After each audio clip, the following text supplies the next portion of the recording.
Hello guys, and welcome back to MS Tech Tutorials, and in today's video I'm going to be showing us how to fix the X-Defiant error code DELTA-24, and let's get started.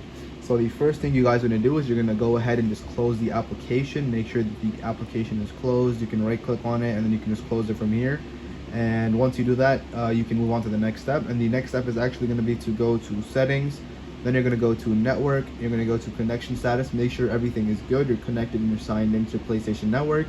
Then you're going to go down to settings and you're going to go to set up internet connection.